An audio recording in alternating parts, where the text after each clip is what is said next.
When I heard the news about Emma, it was like the world split in two, the life before that call and the one after. The day was still, yet I felt like everything inside me was tumbling, spinning in a slow-motion avalanche of grief and disbelief. Emma, my best friend since college, had been everything to me. My confidant, my adventure partner, my chosen family. We'd been through everything together, navigating life with inside jokes, shared secrets, and a bond that felt unbreakable. She had always been the one with the boundless energy and optimism, the one who wanted kids and planned meticulously for her future.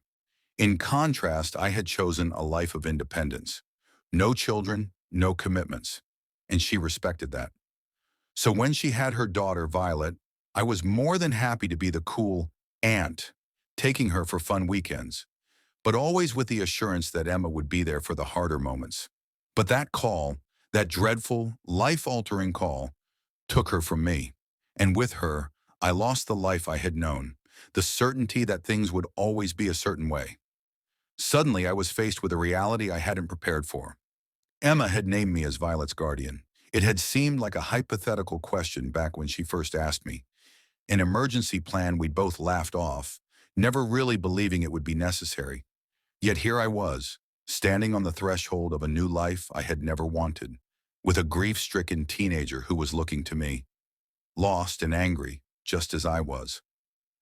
Violet arrived the week after the funeral, silent and withdrawn, her gaze heavy with a sadness that mirrored my own. We hardly knew each other beyond the weekends spent baking cookies or going to movies, the fun, easy times when she was a child. Now, in the emptiness left by Emma's absence, we were two strangers in mourning, bound by love for someone who was no longer here. I struggled to find the right words, the right way to comfort her, to let her know I understood what she was feeling. But how could I, when I barely understood my own emotions? The first few weeks were rocky, to say the least. Violet was quiet, disappearing into her room and emerging only for meals, her presence like a ghost haunting the apartment. I didn't know how to bridge the gap between us, to reach out to a teenager who had just lost everything. I would hear her muffled sobs through the wall at night, the sound breaking something deep within me, leaving me feeling helpless and adrift. I wanted to comfort her, to ease her pain, but every attempt I made seemed to fall flat, met with silence or the occasional nod. One evening, as I sat at the dining table flipping through old photos of Emma, Violet slipped quietly into the room and sat across from me. Her eyes were red-rimmed, her face etched with the same sorrow I felt.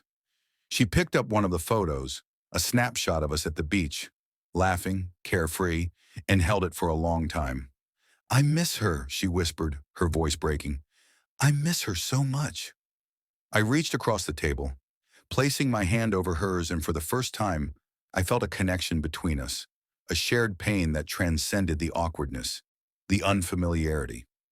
"I do too, Violet," I said softly, my own voice unsteady. She was my best friend. I miss her every day. In that moment, something shifted between us, a fragile bridge of understanding forming amidst the grief. Over the following weeks, we began to find a rhythm, a tentative truce in our shared pain. I learned to navigate the complexities of teenage emotions, the sudden mood swings, the moments of anger and frustration that seemed to erupt out of nowhere. I tried to be patient, to understand the depth of her loss, even as I struggled with my own. We were both grieving, both grappling with a reality that neither of us had chosen. One evening, I found Violet sitting on the floor of her room, surrounded by her mother's belongings, photo albums, letters, small keepsakes that held fragments of Emma's life. She looked up as I entered, her expression a mixture of sadness and something I couldn't quite place. "Why did she leave me with you?" she asked, her voice barely a whisper. "Why didn't she have someone else?" The question hung in the air, heavy with the weight of unspoken fears and insecurities. I sat down beside her, searching for the right words, wanting to reassure her, to make her feel safe. "Because she trusted me, Violet," I said gently. "She knew I'd take care of you, that I'd love you just as much as she did. She believed in me, even if I didn't believe in myself." Violet looked away, a tear slipping down her cheek. I just want her back," she murmured, her voice breaking. And in that moment, I understood her pain with a clarity that left me breathless. We were both longing for someone who would never return, clinging to memories that only served to remind us of what we had lost. But as I held her, letting her cry in my arms, I realized that perhaps we could find a way through this together, that maybe in each other we could find a semblance of healing, a way to honor Emma's memory. The months that followed were a slow, painful journey of adjustment and acceptance. I learned to navigate the world of parent-teacher meetings, high school drama, and teenage angst, a far cry from the life I had once envisioned for myself. There were moments of frustration, times when I felt overwhelmed, unprepared, and utterly out of my depth. But there were also moments of laughter, shared memories, and a growing bond that took root in the soil of our shared loss. I learned to appreciate the quiet resilience within Violet, her strength mirroring the best parts of Emma. And in turn, she began to open up, sharing stories of her mother, her dreams, her fears, allowing me into her world in a way that felt like a gift, a precious reminder of the friend I had lost. Over time, our home became a place of healing, a sanctuary where we could both grieve and grow, finding solace in each other's presence. I came to realize that while I had never planned to be a mother, never wanted children, life had a way of giving us what we needed, rather than what we wanted. Violet became my anchor, a reason to keep going, to find joy amidst the sorrow. And in her I saw pieces of Emma, the best parts of my friend living on in the laughter, the strength, and the love that Violet brought into my life.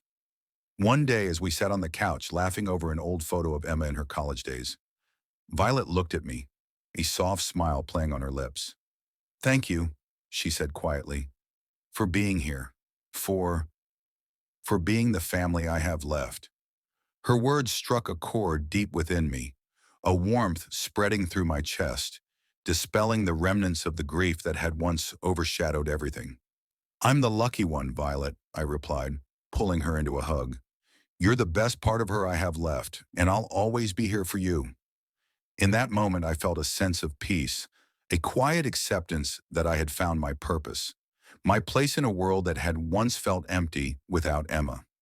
And though the road had been hard, filled with pain and loss, it had led me to a place of love, a bond that transcended blood, built on the foundation of friendship, trust, and resilience.